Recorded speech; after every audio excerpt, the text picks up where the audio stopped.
Bem-vindo mais uma vez ao Dutra Chess, xadrez com simplicidade. Partida que pegou fogo no tabuleiro. Alexei Shirov e Veselin Topalov. Shirov jogando de brancas, Shirov jogando de pretas, Topalov jogando de brancas. Topalov, ex-campeão mundial, e Shirov, um jogador espanhol, mas um jogador conhecido como um artista no tabuleiro, porque ele é muito criativo, faz malabarismo no tabuleiro. Então, o título dessa partida aí podemos dizer assim que é Fogo nas Casas do Rei, porque teve ataque, teve criatividade, cada um querendo dar o seu melhor. E no final das contas, quem foi que venceu?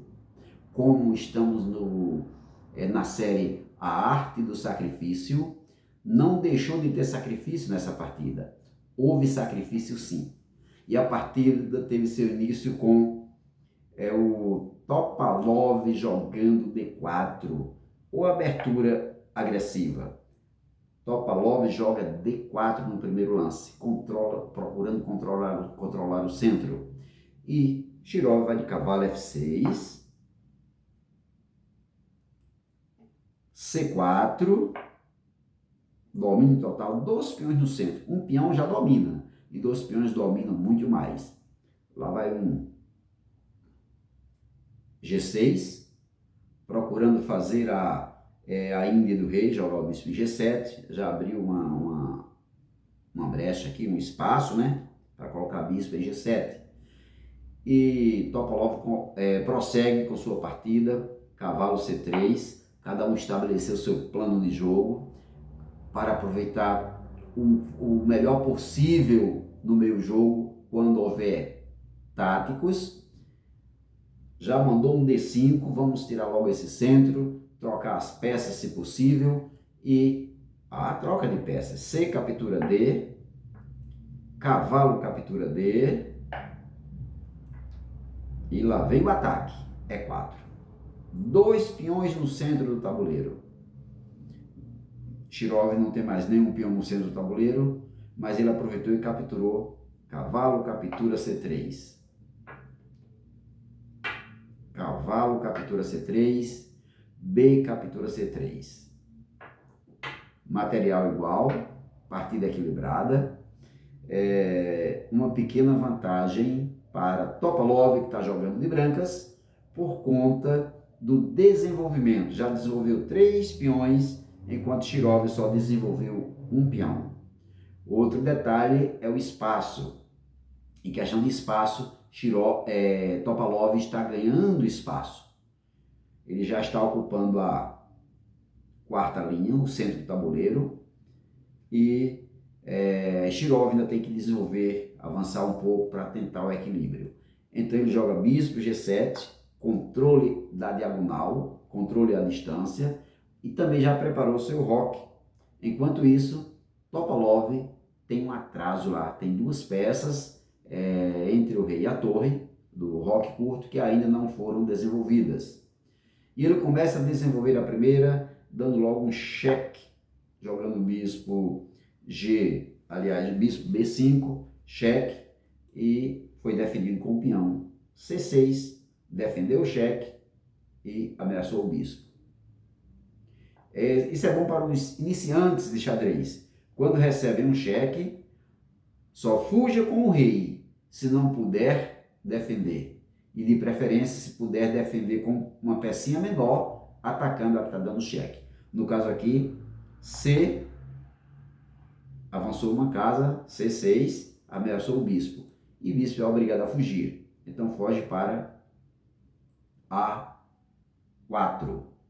Então ele aproveitou, fez o roque, Shirov fez o roque, o rei está guardado, enquanto Topalov ainda tem uma peça presa na ala do rei.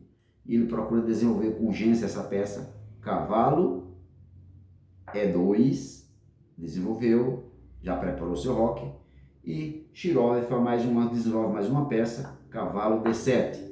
E vamos para a luta. Chegando aí ao meio jogo, quase um momento de sacrifícios, de peças, e quem escolher o melhor plano, quem fizer uma estratégia melhor, é quem vai vencer a partida. E nesse momento ele faz o roque. Quando joga cavalo, D7, Topalov faz o roque. E lá vem a bomba.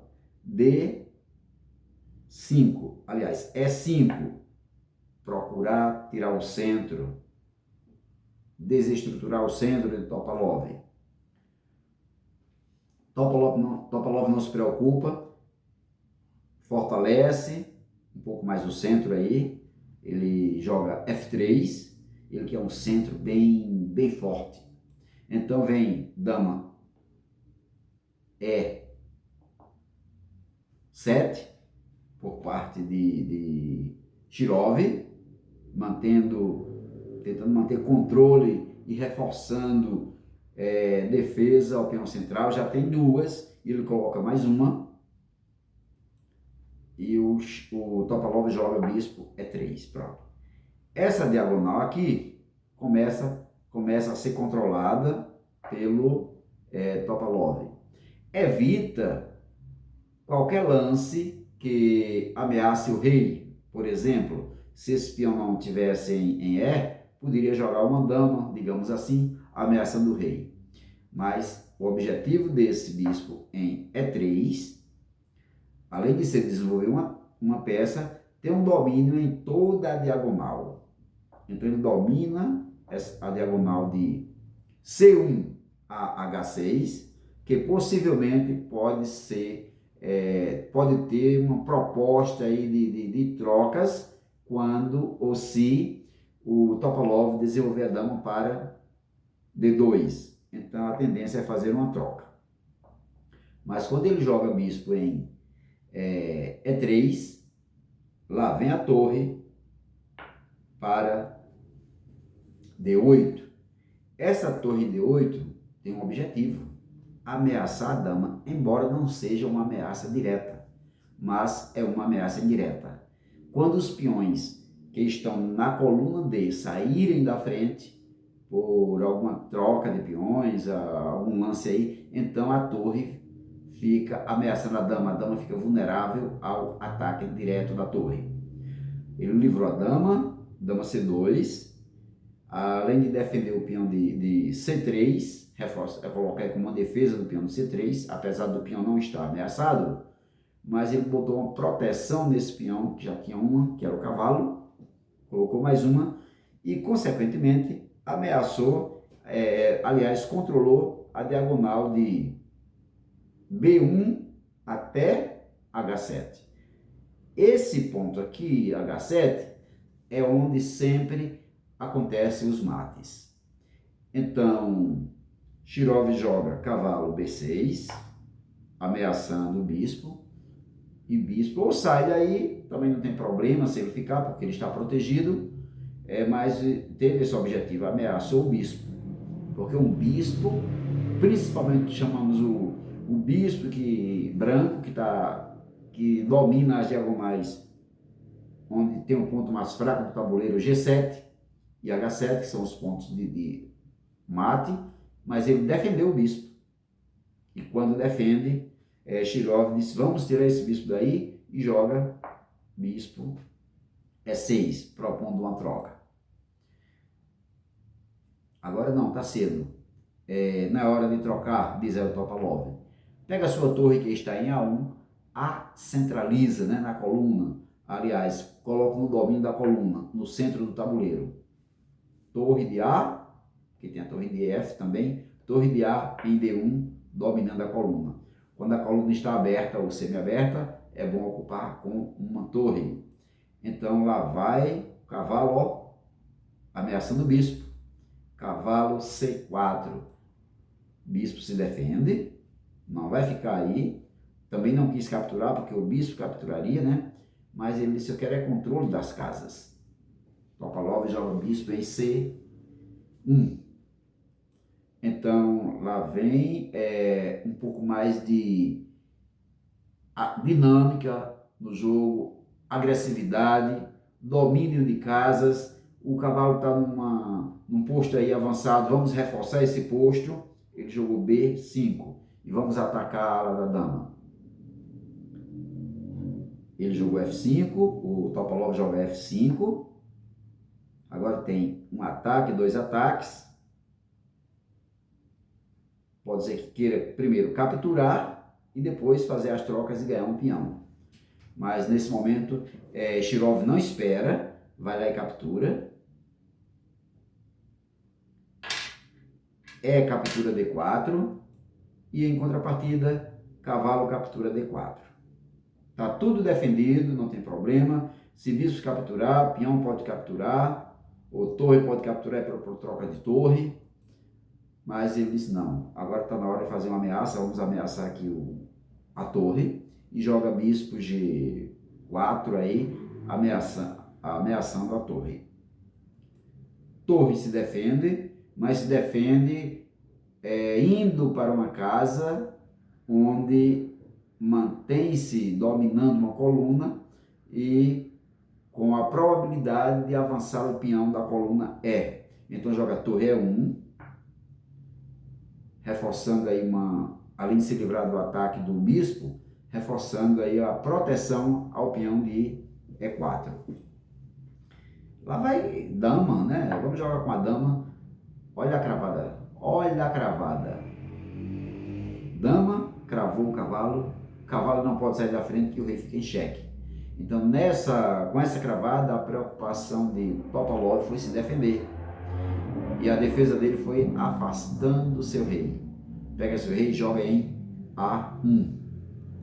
Então, vamos avançar na ala da dama. Tem um bispo ali que está vulnerável ao ataque e joga A4. Aliás, A5. Quer jogar A4 para ameaçar o bispo, né? E quando joga A5 para posteriormente jogar A4. O bispo está prestes a ser ameaçado. Então, antes do bispo ser ameaçado, o Topalov ganha um tempo. Diz, você quer ameaçar meu bispo? Primeiro vou ameaçar o seu. E joga H3. Ameaçou o bispo que está em G5. G4, melhor dizendo. O bispo foge para D7, reforçando aqui a defesa ao peão que está atacado pelo cavalo. E neste momento lá vem outra bomba aqui, ó. Vamos trocar tudo, trocar as peças aqui para abrir linhas para o jogo. E Topalov joga A4. Não pode recusar, porque se recusar é prejuízo. Então, B captura A. Bispo se defende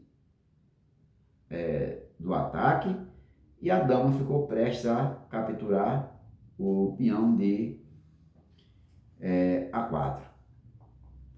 O objetivo desse bispo, posteriormente, é jogar em B1 para, junto com a dama, mirar esse ponto, já que as peças estão avançando na mesma direção. Então, o bispo volta aqui para fazer uma defesa, né? Agora pretende tirar o cavalo e lá vem, tirar o cavalo que eu digo, né? Lá vem E4, querendo romper o centro. E pode, porque depois que jogar E4, cavalo defende e torre também defende. Depois de jogar E6, né? Ele joga E5, melhor dizendo aqui. O objetivo de jogar G6 é E6 para capturar, abrir essa estrutura. Então o cavalo volta para B6, que está ali, né? Para não ser capturado, volta para B6, que ele agora pretende ir a D5. Volta para B6. Lá vem rompendo tudo. Olha o Topalov querendo romper o roque do Shirov. Vai romper mesmo? Tudo bem, não tem problema. Cavalo volta para a mesma casa. Agora, se adiantar, ele vai ter que sair, vai ter que fugir, não pode ficar aí. E agora? Quando o cavalo joga em D4 ou D5, lá vem o E3, bispo E3. E agora está na hora de fazer o primeiro sacrifício. Será que vai topar ou Topalov? Shirov é conhecido como um artista no tabuleiro. Então ele faz o primeiro lance, oferecendo aqui uma peça a Topalov. E se Topalov capturar? Perde uma peça muito importante. Joga cavalo B4, ameaçando o bispo e ameaçando a dama. Então, nesse momento, o que é que faz o Topalov? Tem um peão de graça, dando sopa, vou lá, captura o peão. Se cavalo captura, A2, a dama volta capturando. E aqui, Topalov recupera um peão que estava perdendo. Vai lá, captura. Vamos para as trocas. Cavalo captura e dama captura. Até então o material está igual, o jogo está equilibrado. Topalov tem uma pequena vantagem devido ao espaço que tem no tabuleiro, né? Ganhando bastante espaço. Mas o Shirov está bem protegido, as peças estão bem coordenadas, bem posicionadas, não avançou demais a sua estrutura de peões, então tem essa vantagem para as pretas também. Bispo captura, o que foi que aconteceu aí? Bispo capturou. Pode capturar com a torre? Pode não. Por que não pode capturar com a torre? Tem uma dama aqui defendendo. Então ele captura primeiro o peão, para depois dar um cheque. Capturou o peão de G, E captura G e H captura G. Até então, está tudo tranquilo, tudo equilibrado. Mas o lance de Topalov foi para desconcertar, a estrutura de Shirov. Ele joga bispo G5. Objetivo, capturar a torre. Desenvolveu sua peça, ou seja, jogou sua peça para uma casa onde ameaça a torre. Então, a torre se defende. Além de se defender, continuou defendendo o bispo e bloqueando a dama. A dama aqui, ó, poderia posteriormente ter um ataque junto com o cavalo ali, fazendo uma manobra com o cavalo, mas a torre teve esse objetivo aí.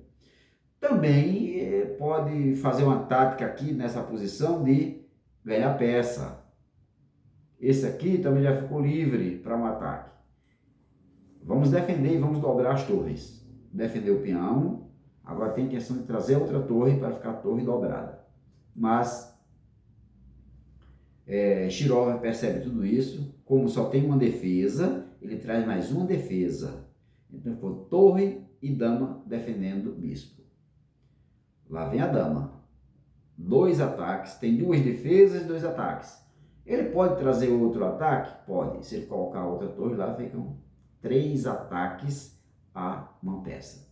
Então, nesse momento, começou a desenvolver peças, né? Desenvolveu uma pecinha, o bispo, para D7, para deixar o caminho livre para a torre. A torre agora pode entrar e fazer aqui mais uma obra, né, de defesa ao bispo. Lá vem um ataque à torre, e agora a torre está ameaçada. Pode fugir para algum canto? Não, não. Tem só uma casinha que ela pode fugir.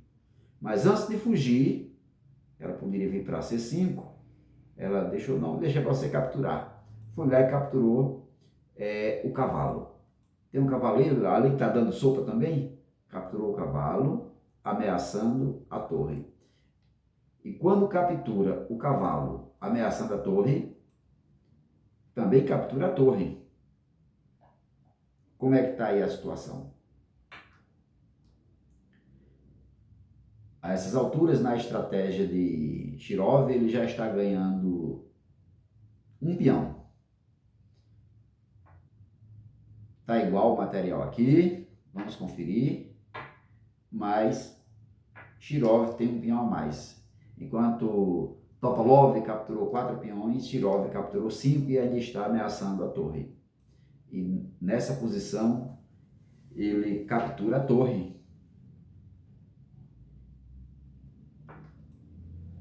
Dama captura. Tá igual o material? Tá.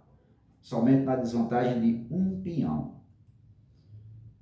Dama, aliás, torre ameaça a dama. Ocupou a coluna. Está protegido pelo bispo.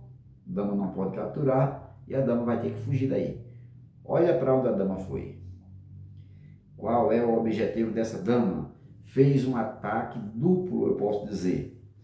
Atacou o peão e atacou o peão e atacou a casa de G7, onde poderá dar um mate caso Shirov vacile. Como poderia dar um mate nessa posição? Basta o bispo chegar aqui, ó.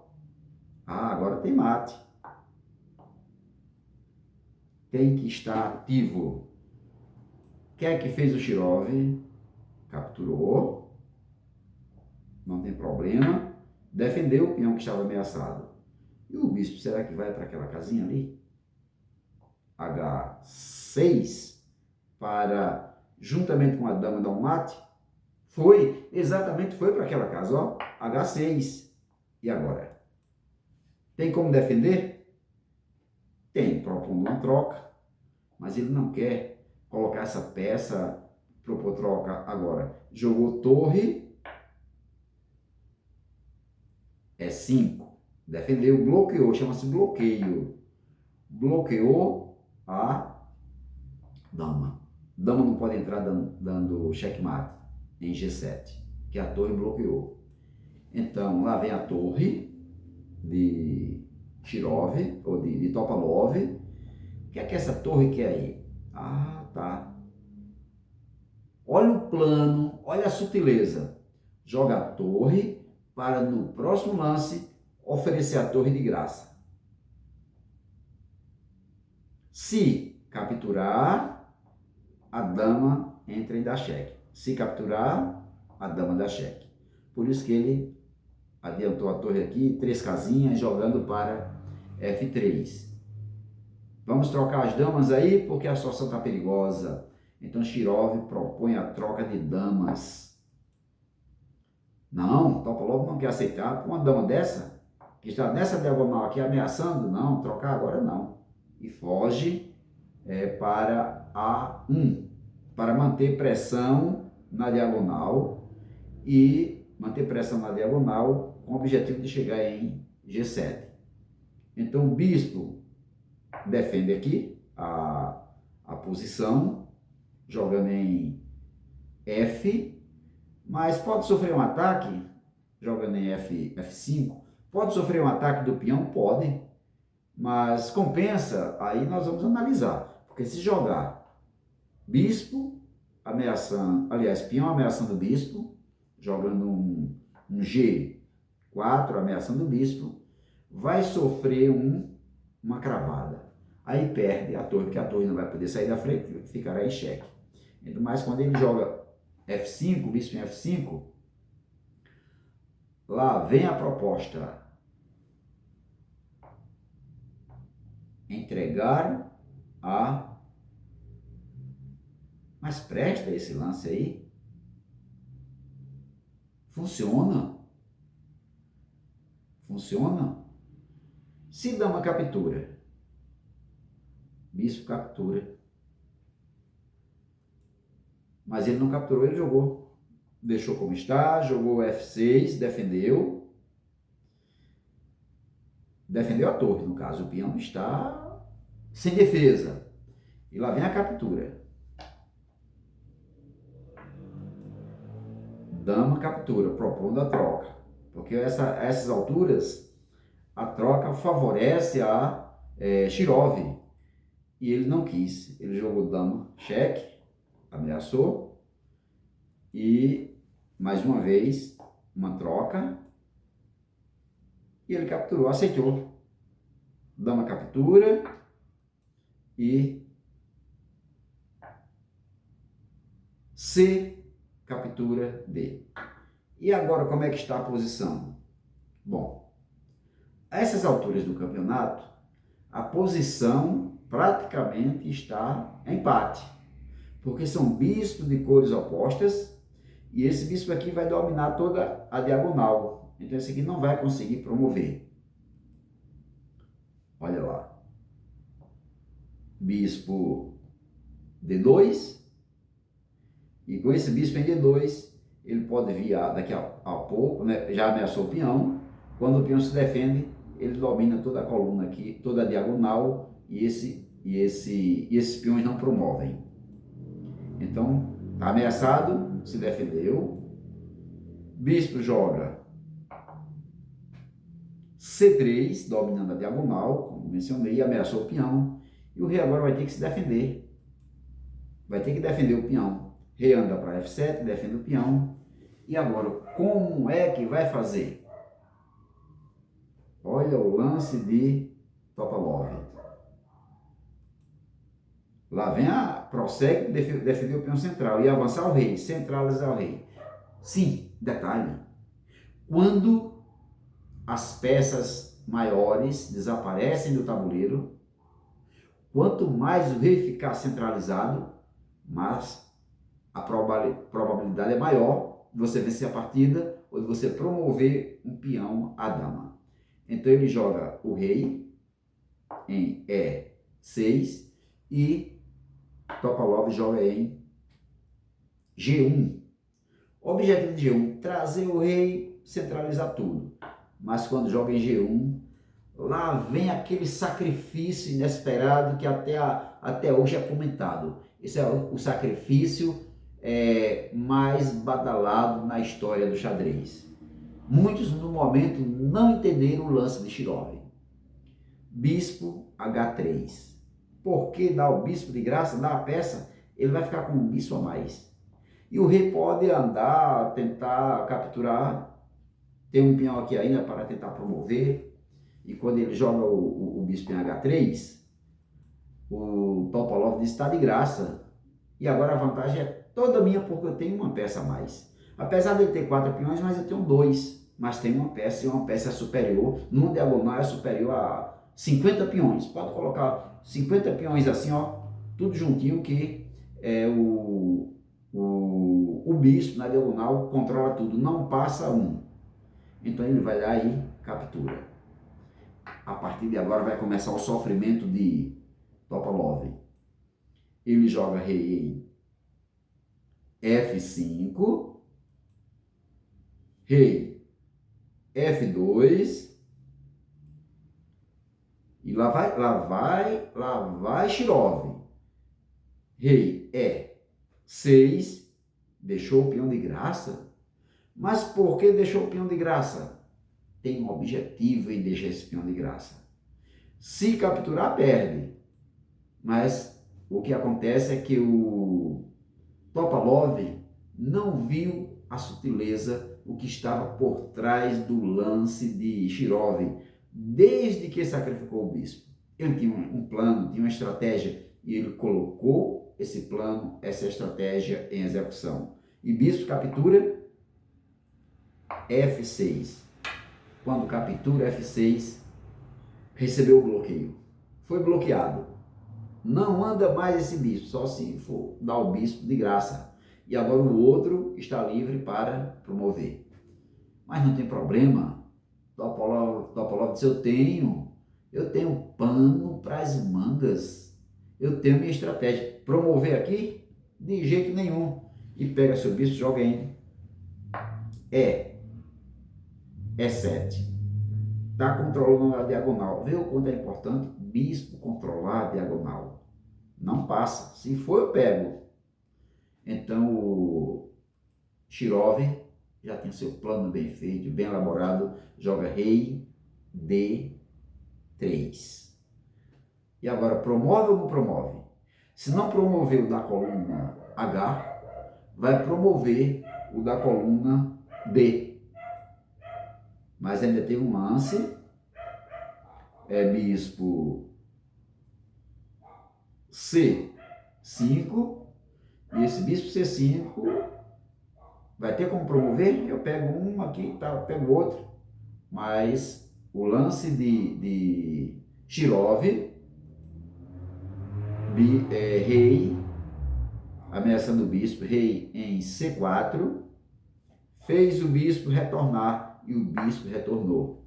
Então agora, vamos defender? Ó, rei jogou em B3. Agora pode promover. Ele abandonou. Mas por que abandonou?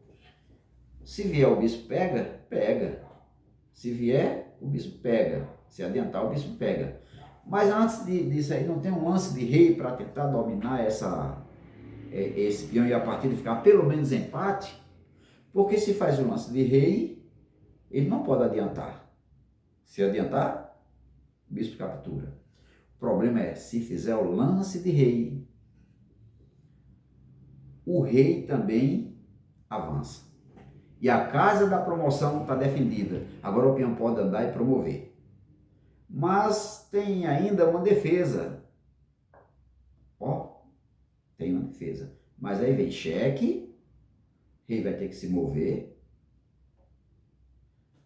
Adianta o outro, que esse aqui agora promove.